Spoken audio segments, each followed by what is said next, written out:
Hey folks, it's Patriot Nurse, and in today's segment I want to discuss an Ebola update with you and talk about some practical steps that we can do. My calculus has changed a bit since, well, number one, since we have two nurses who are now testing positive for Ebola and who are receiving treatment and care for this.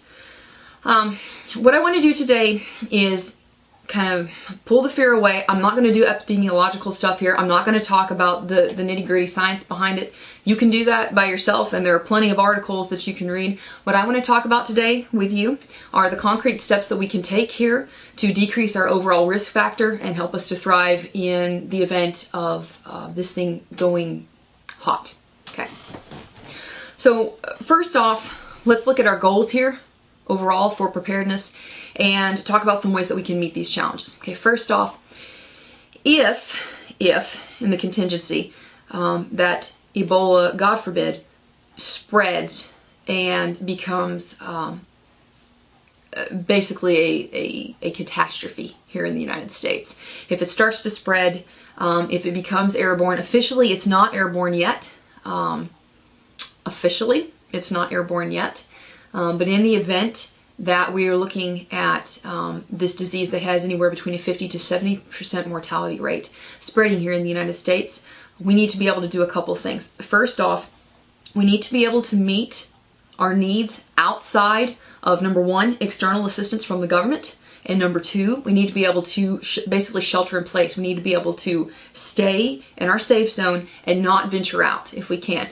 Now, I realize that this is not an easy thing. At first, it might seem like, okay, we're just going to sit here and hunker down and not go anywhere. But here's the thing. I don't know about you guys, but you know, going up and out to work, going to work each day, that definitely entails leaving the safe zone at some point. Okay, so let's pull the fluff away and let's talk about some real concrete steps that we can take right now to better safeguard our family in the eventuality of a straight up epidemic here in the United States. Okay, first off, we need to be able to meet our water and food needs at home, period. Okay, what I would really encourage you guys to do, number one, is have at least a week's worth of water for everyone in your house. That is not an easy feat, especially if you have children and decent sized families. Okay.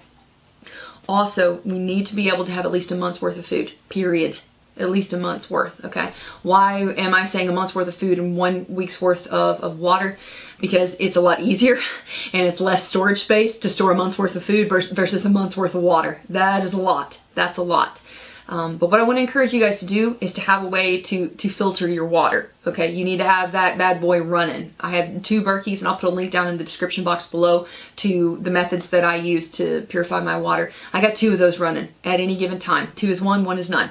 Okay, you need to be able to make sure that you can meet your food and water needs without having to go to Walmart, without having to go into the cesspool of humanity where everybody sits there and congregates and swaps germs. Okay, so let's make sure that we have the ability to do that. And I recognize that money is really tight right now for a lot of people, but you know, if you're not able to meet a month, if you're not able to meet 2 months, just do as best as you can. Okay, I recognize that folks, people are hurting right now for sure, but just do as best as you can. Okay, that's the beans portion here. Okay, the bullets thing, we can talk about that at some point later. If people start to, especially in the event of an epidemic, okay, this is the series of events that we're looking at here. In the event of an epidemic, you're going to see shortages, you're going to see runs on food. When there are runs on food, people are going to get violent. That's just how it is. I don't know that guns are going to come out and weapons are going to come out, but I want to be prepared for that contingency. Ideally, I would not want to go and put myself in that situation. But you need to make sure that you have the ability to defend yourself and your family, okay? The third point here is of the beans, bullets, and band-aids, the band-aids portion. While it is very nice to have protective equipment, personal protective equipment, that's half the battle, guys. Having supplies is not going to help you unless you know how to use it. I really, really want to encourage you to come out to class. And this is me looking at you right now saying, come out to class, because it's not just about how much stuff you've got in your high-speed operator medical kit, okay? Skills are really important here, especially when we're looking at managing disease at home. And I'm not talking about managing Ebola at home. That's not what I'm talking about. Let me elaborate on something. Okay, so I think it was on the Today Show. There was a nurse who, might I add, at great peril to her career and her licensure potentially, came on public television said, hey, look, we didn't talk about this. Basically, she was highlighting the inefficacy of the hospital and of the protocols under which Mr. Duncan, patient 0, Mr. Duncan was treated, and subsequently the 2 nurses have tested positive at this point, have become infected, okay?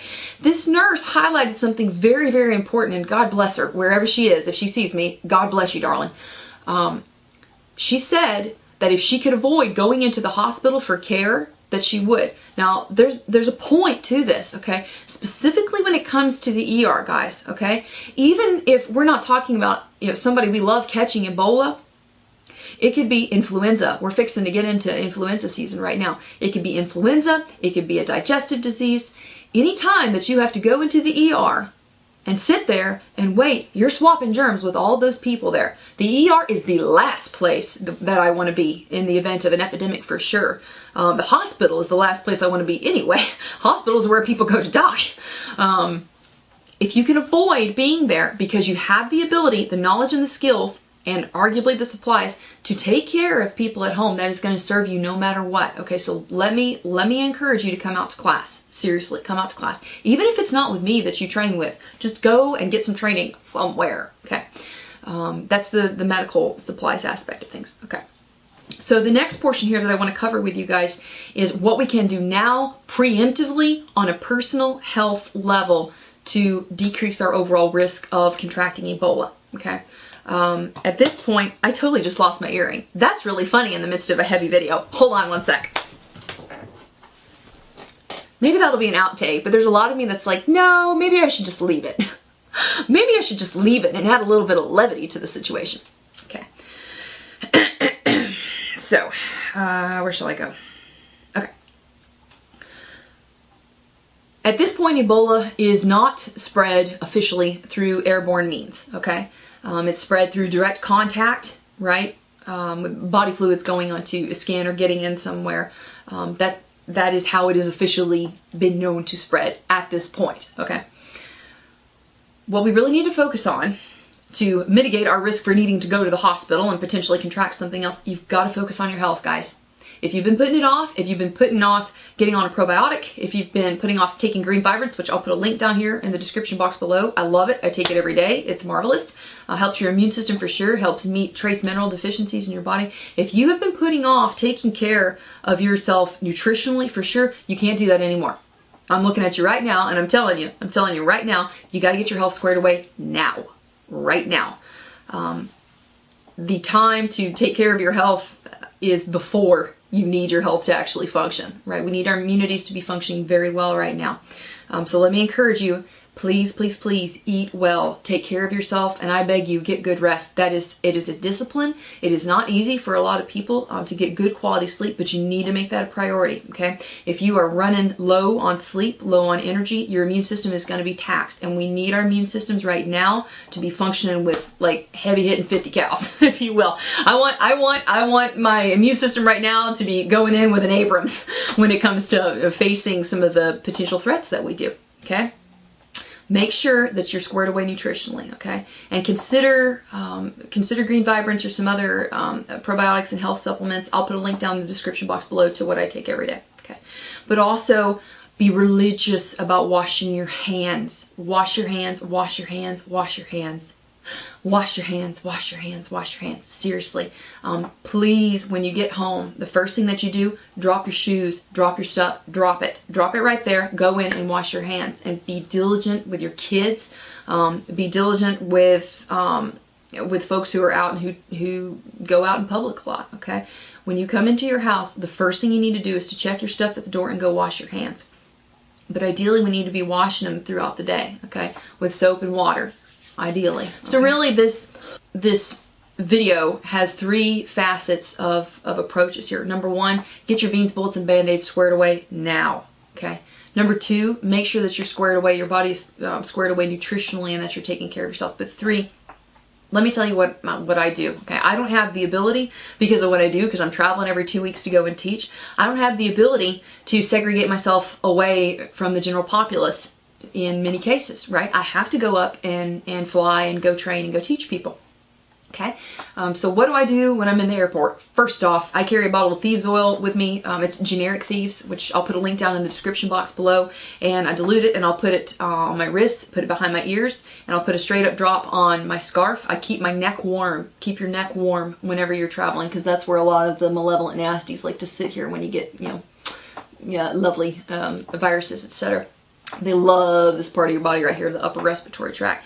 So I'll put a drop of Thieves oil on my scarf and I'll breathe it. When I get on that plane, I'm breathing it like crazy. But also, if you get on planes, like, just try as best as you can, if you have like some sanitary wipes, wipe the handles of the seats next to you as best as you can. Try and limit the amount of contact, physical contact that you have with high traffic areas like the bathroom or shutter on a plane, the bathroom, the handles for your seats, the overhead bin hinges, right? Just try and like not touch them if you can. That's not easy, but I'm just giving you some practicals here.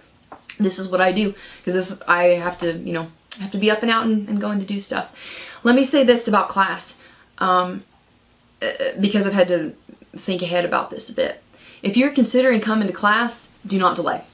Yeah, don't delay in coming to class. If there is, for whatever reason, God forbid, a federal directive that transport is halted, mass transit is halted, curtailed, or limited, it may affect my ability to get up and go out and teach. So, that being said, I'm teaching in White Plains, not this weekend, but next weekend, October 25, 26, and Lakeland, Florida, in the middle of December. It's a Friday, Saturday class, okay? And those are the last two for this year. So, if you're thinking, maybe I should, this is your chance. Do it now. And, you know, clearly I want people to come out. I want you to train. But in the event that airlines are not able to run flights, then I will not be able to go out and train people. So if you're on the fence, do it now. Do it now. So in a nutshell here, guys, pay attention to your nutrition, pay attention to your beans, bolts, and Band-Aids. Try and shoot for being able to be self-sufficient. What I don't want for you guys, what I don't want is you having to get up and out and go to Walmart with the horde of people who could potentially be carrying stuff. I don't want that to happen. What I also don't want to happen is your family is sick, and because you don't know how to deal with it, you end up having to go to the ER for something you otherwise wouldn't have, okay? And if you go to the ER, you may be fine when you go in, but you run the risk of potentially contracting something from people who are sick and in need of emergency assistance, okay? So this is what I really want to focus on with you guys. And let's do this together, okay? I know that this is a lot of information. I know that right now there are a lot of people who are very concerned. And what I want to do here is to kind of pull the emotion away for a second and be clear and rational and decisive about this. Your homework for this video, if you will, your homework for this video, I want you to sit down and I want you to look at where you're deficient. Water, water filtration, food stored up, taking care of yourself nutritionally. I want you to look at where you're deficient, okay? And then I want you to take steps to address that in some way. Some of you may end up going and buying food or water. Some of you may end up coming to class. Some of you may end up searching out, you know, other ways to meet some of your needs, okay? But what I want you to do is to figure out something that you can do here concretely based on what we've talked about today and go do it, okay? Go do it. Be decisive. Stay frosty. Stay frosty about it and go do it. So I hope that was helpful for you guys. I'm going to try and do as many updates as I can. Physically, I've had some challenges in the past few weeks for sure. I'm running a little bit low, which is why I'm really trying to take care of myself. So I hope it was helpful for you guys. If you enjoyed the video today, please subscribe to me, like me on Facebook, and follow me on Twitter. Also, check it. Come to class. Right here, you get a lovely colored handout here from Medical Prep 101 and 201. Come out October 25th and 26th is White Plains, New York. And December is Lakeland, Florida. And I got some more classes up on the website. Check it all out, the website, the course descriptions, everything is there. ThePatriotNurse.com. And I hope to see you guys in class. Come out to class. Love to put some good hours in working with you guys. I hope it was helpful for y'all. And for now, it's Patriot Nurse signing off. And I'll see y'all later.